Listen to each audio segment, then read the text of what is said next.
action. Moss underneath. Oh, what a nice catch. This is Lemon with speed, and he's downed inside the 25. Moss, quick throw, caught, touchdown. Kyron Hudson. Miller, Moss throwing Welcome down. to the Put on Waivers Media Group, home of the Put on Raiders podcast and the Student Body Right podcast. This is your place for the best breakdowns and the best insight for those who fight on and bleed silver and black. Now, here are your hosts, Dwayne Douglas and Ryan Holmes.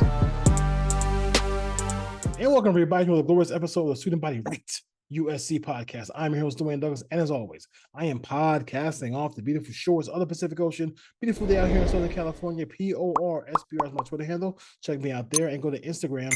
Go to _podcast. And don't forget, when you're on YouTube, leave a comment, rate, review, subscribe to the podcast. We got some cool stuff going on for you, for all USC fans. So I was watching Texas, and I was watching the tape of Texas and Stark's guys against Michigan. And I think, one thing I did see in that game that really helped Michigan propel itself, the whole Longhorns propel themselves over the Wolverines, was their ability to move the pocket. Quinn Ewers moved the pocket a lot. They moved that platform so he wasn't a stationary target in that ball game, and it really did help. I mean, it made the plays a little bit longer in the secondary, so they had to cover for longer, and then he was able to make some plays down the field to the tight end in the end zone, to wide receivers, and all the things like that. So I think that's one thing that maybe that USC could do in this ball game. I am sure, like when you're a play caller of Lincoln Riley's ability and acumen, he has a bunch of stuff in that bag.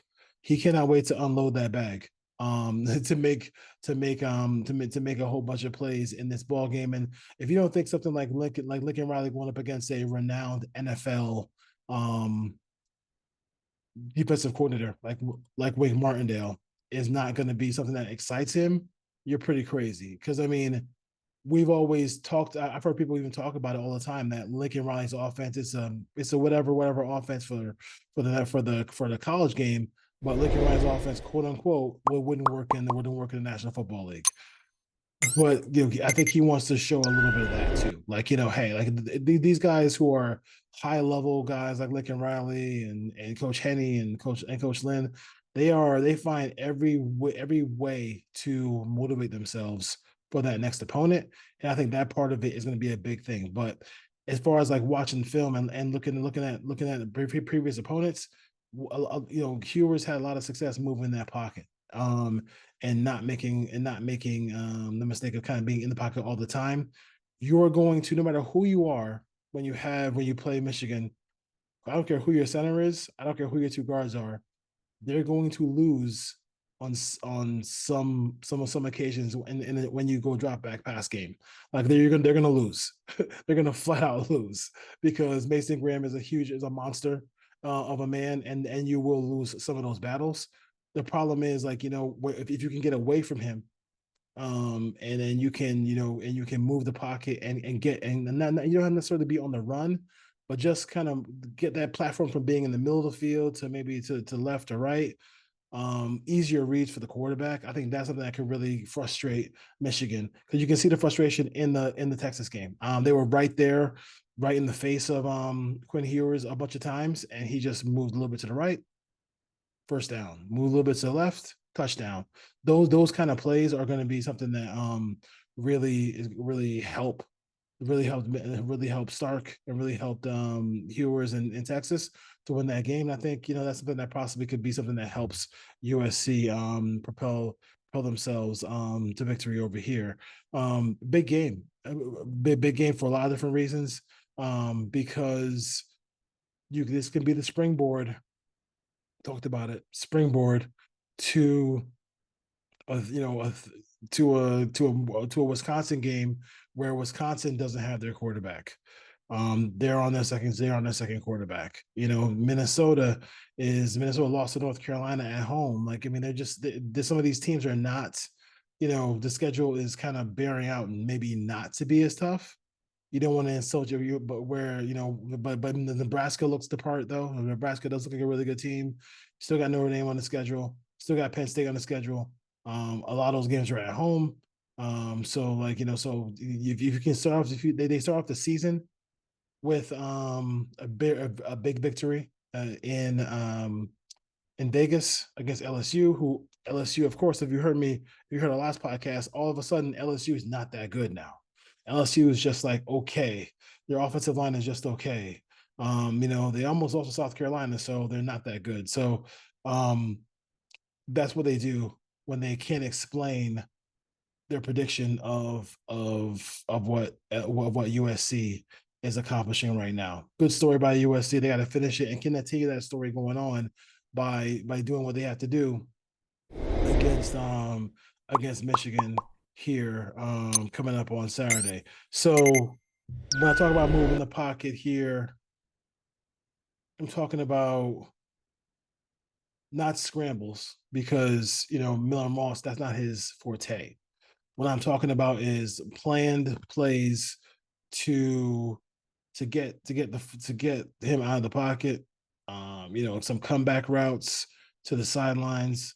If you got a guy like Zachariah Branch on that side, they have to respect that speed, no matter who is guarding Zachariah Branch. And there is a Zachariah Branch factor in this ballgame. I mean, he is a dynamic player. He's a terrific returner.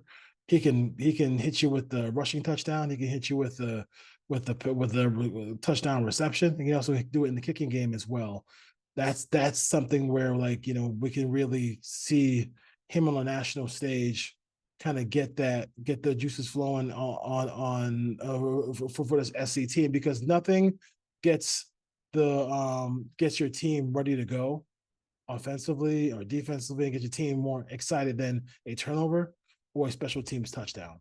And that's something where Zachariah Branch can come in, get that special teams touchdown, get a reverse, get something like that to really spark this team offensively. I'm looking for him to be able to kind of make his mark in this game. I think if you can get him 6-7 touches in the offense, where he can just be that guy who gets to the edge and just makes people miss. He has so much agility, so much speed. He does have that. Yeah, he has that Tyreek Hill ability to kind of change games.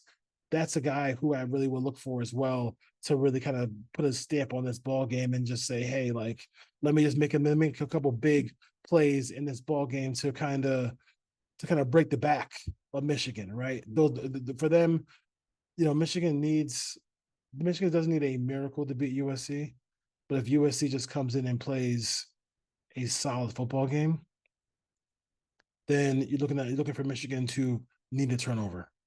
You're looking for Michigan to need some egregious call in the ball game. And then not only do they need a turnover, they probably need a turnover in their own end.